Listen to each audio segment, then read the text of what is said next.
This is now question 2 from the 2013 June OCR GCSE Science Paper 1.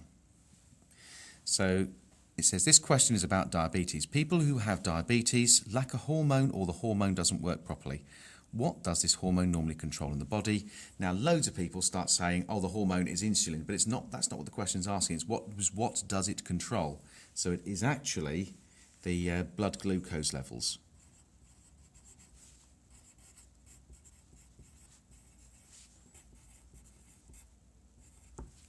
Now for the second part of the answer, it now says, look at the picture of this diabetic food pyramid. It is a guide to the amounts of different types of food that people with diabetes should eat. So you've got fats, oils and sweets at the top, and at the bottom you've got breads, grains and other starches. Now it says, the diabetic food pyramid is used as a guide for people with diabetes. Explain why using this food guide can help with the control of diabetes and explain the importance of this to people with type 1 diabetes. So, you need to go into a bit of detail. So, first of all, it tells you how much of each food group you should eat, okay?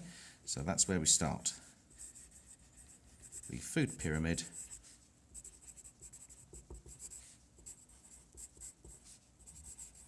tells you how much of each food group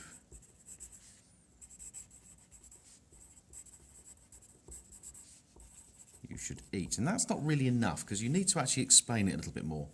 So for example, you need to eat very little from the top,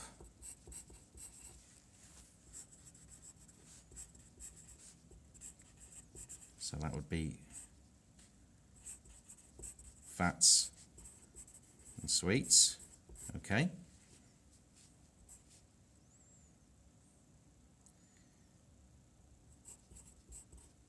Lots of vegetables,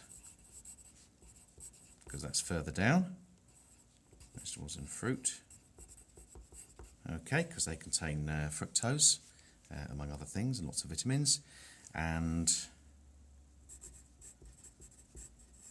plenty of starches for energy.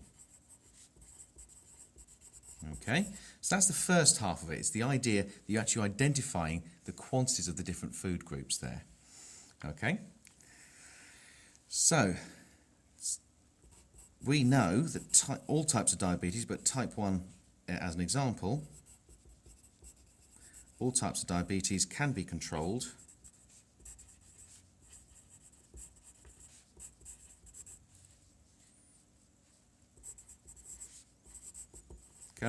by diet, but you also need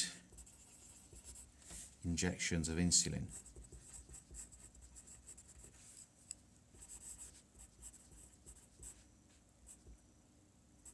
Insulin to control blood glucose.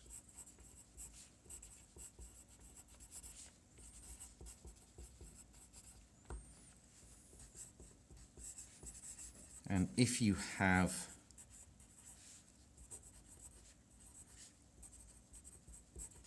too much sugar and fat, you will need to inject more insulin. So that's the basic idea. So let's just double check we've got that right. So the idea is that we want to explain why using the food guide can help the control of diabetes. So it's the idea that the food pyramid tells you how much of each group you should eat. We've given some examples. We've talked about how it also can be controlled. We can control the blood sugar level using diet, but also the need for injections of insulin to control blood glucose.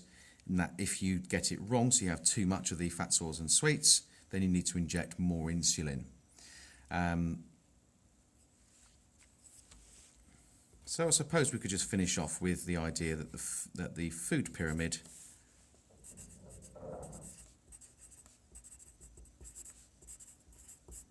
helps achieve a balanced diet. And that's basically it. Okay, we're trying to reduce the amount of sugar being eaten. The last part of the question, part C, rather, I should say. Diabetes can affect the retina. The retina is part of the eye. Describe the job of the retina. Loads of people, whenever they're answering this question, start talking about the cornea. It's not the cornea, it's the retina. So what you want to be including here is exactly what the retina does. Well, the retina contains receptors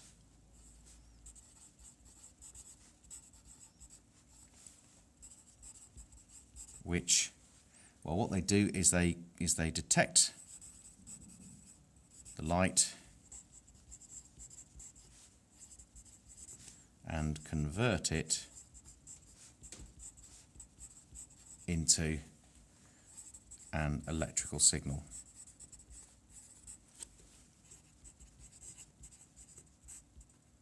Okay, which is then sent down the optic nerve. But I think for 2 marks, I don't think you need much more than that.